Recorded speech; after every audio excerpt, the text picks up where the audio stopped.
En las vastas y áridas tierras de Judea, donde el sol quema la arena y el viento susurra secretos milenarios, comienza una historia que desafía toda lógica humana. No es la historia de un rey nacido en un palacio, ni de un guerrero forjado en academias militares. Es la crónica de un joven pastor aparentemente insignificante, cuyo destino estaba entrelazado con el corazón mismo de Dios. Imaginen por un momento a un joven llamado David, el menor de 8 hermanos, hijo de Isaí de Belén. Su vida transcurría lejos del bullicio de las ciudades y de las intrigas de la corte. Su palacio era el campo abierto, sus súbditos un rebaño de ovejas. Mientras sus hermanos mayores destacaban por su estatura y fuerza, David era a menudo pasado por alto, casi invisible a los ojos de su propia familia. Pero en la soledad del desierto, algo extraordinario estaba sucediendo. Este no era un pastor común. Cuando las sombras se alargaban y los depredadores acechaban, David no se acobardaba. Se enfrentó a leones y osos, no con un ejército, sino con sus propias manos y una fe inquebrantable. Cada bestia derrotada no era solo una oveja salvada, sino una prueba de su increíble valor y de la protección divina que lo rodeaba. Él mismo lo diría más tarde: tu siervo era pastor de las ovejas de su padre, y cuando venía un león o un oso y tomaba algún cordero de la manada, salía yo tras él, y lo hería, y lo libraba de su boca. Mientras sus manos aprendían a luchar, también aprendían a crear. Con su arpa llenaba el silencio del campo con melodías que ascendían al cielo. Cada nota era una oración, cada canción, una alabanza. En esa intimidad con la naturaleza y con Dios, David forjaba un carácter que nadie más podía ver. Un corazón puro, valiente y completamente entregado a su Creador. Mientras tanto, en el reino de Israel reinaba una profunda crisis. El rey Saúl, el primer monarca de la nación, había desobedecido a Dios. Su soberbia y sus malas decisiones habían provocado que el favor divino se apartara de él. Israel necesitaba un nuevo líder, un rey conforme al corazón de Dios, y para encontrarlo, Dios no miraría donde los hombres suelen buscar. El anciano profeta Samuel recibió una misión divina que lo llenó de temor y desconcierto. Debía ir a Belén, a la casa de un hombre llamado Isaí, y ungir a uno de sus hijos como el próximo rey de Israel. Una misión peligrosa, pues Saúl seguía en el trono y no dudaría en eliminar a cualquier rival. Con el pretexto de ofrecer un sacrificio, Samuel llegó a Belén. La tensión era palpable. Los ancianos de la ciudad lo recibieron temblando, preguntándose si su visita traía paz. Samuel los tranquilizó y convocó a Isaí y a sus hijos. Uno por uno, los hijos de Isaí pasaron ante el profeta. El primero, Eliab, era alto, imponente, un verdadero prospecto de rey a los ojos de cualquiera. Samuel, impresionado, pensó para sí: de cierto delante de Jehová está su ungido. Pero la voz de Dios resonó en su mente con una lección que cambiaría la historia. No mires a su parecer, ni a lo grande de su estatura, porque yo lo desecho. Porque Jehová no mira lo que mira el hombre, pues el hombre mira lo que está delante de sus ojos, pero Jehová mira el corazón. 7 hijos. Uno tras otro desfilaron ante Samuel: Abinadab, Sama, y así hasta el 7. Con cada uno, la respuesta divina era la misma: Jehová no ha elegido a este. El desconcierto de Samuel crecía. ¿Se había equivocado de casa? ¿Había malinterpretado el mensaje de Dios? Volviéndose hacia Isaí le preguntó: ¿son estos todos tus hijos?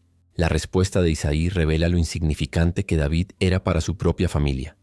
Queda aún el menor, que apacienta las ovejas, casi como si no contara, como una ocurrencia tardía. Estaba en el campo cumpliendo con su humilde deber, completamente ajeno al drama que se desarrollaba en su hogar. Envía por él, ordenó Samuel con una urgencia inspirada por Dios, porque no nos sentaremos a la mesa hasta que él venga aquí. Imaginen la escena. Un mensajero corre al campo y encuentra a David probablemente cubierto del polvo del camino, oliendo a ovejas, con las manos callosas de usar la honda y el cayado. Lo llaman con urgencia. ¿Qué podría querer de él el gran profeta Samuel? Al entrar en la casa, todas las miradas se posaron sobre él. La Biblia lo describe como rubio, de hermosos ojos y de buen parecer.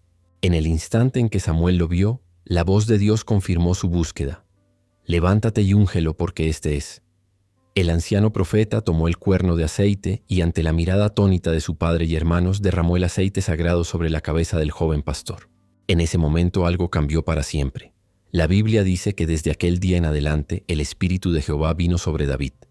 El poder y la presencia de Dios descendieron sobre él, preparándolo para un destino que apenas comenzaba a vislumbrarse.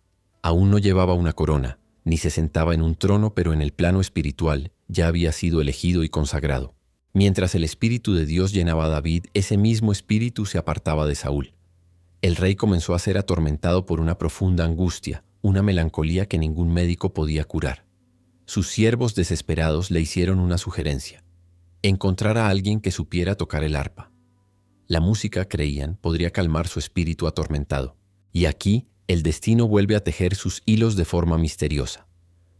Uno de los criados de Saúl mencionó haber visto a un joven en Belén, hijo de Isaí, que no solo tocaba el arpa con maestría, sino que también era valiente y vigoroso, y hombre de guerra, prudente en sus palabras y hermoso, y Jehová está con él. El mismo joven que había sido ungido en secreto para reemplazar a Saúl, ahora era llamado para servirle. David llegó a la corte, no como un rey en espera, sino como un simple músico. Cuando la angustia se apoderaba de Saúl, David tomaba su arpa y tocaba. La música celestial que había aprendido en la soledad del desierto ahora llenaba los salones del palacio, y el tormento del rey se disipaba. Saúl llegó a amar a David y lo nombró su paje de armas, sin tener la más mínima idea de que estaba acogiendo a su sucesor. Pero la prueba definitiva para David no llegaría en los pasillos del palacio, sino en el campo de batalla. Los filisteos, enemigos acérrimos de Israel, se habían reunido para la guerra. Ambos ejércitos estaban apostados en montes opuestos, con un valle de por medio. Y de las filas filisteas surgió un desafío que heló la sangre de todo Israel. Un gigante. Su nombre era Goliat, de la ciudad de Gat. Medía casi 3 metros de altura. Su armadura de bronce pesaba más que un hombre promedio, y la punta de su lanza era como una viga de telar. Durante 40 días, mañana y tarde, Goliat se pavoneaba en el valle, desafiando a los ejércitos de Israel. Escoged de entre vosotros un hombre que venga contra mí. Si él pudiere pelear conmigo y me venciere, nosotros seremos vuestros siervos, y si yo pudiere más que él y lo venciere, vosotros seréis nuestros siervos y nos serviréis. El miedo paralizaba al rey Saúl y a todo su ejército. Nadie se atrevía a aceptar el desafío. Mientras tanto, David fue enviado por su padre al campamento para llevar provisiones a sus hermanos mayores. Al llegar, escuchó las palabras desafiantes del gigante y vio el terror en los ojos de los soldados israelitas. Pero David no vio lo que todos veían. Él no vio a un gigante invencible. Vio a un filisteo incircunciso que se atrevía a desafiar a los escuadrones del Dios viviente. La indignación y la fe ardieron en su corazón. ¿Quién es este filisteo para que provoque a los ejércitos del Dios viviente?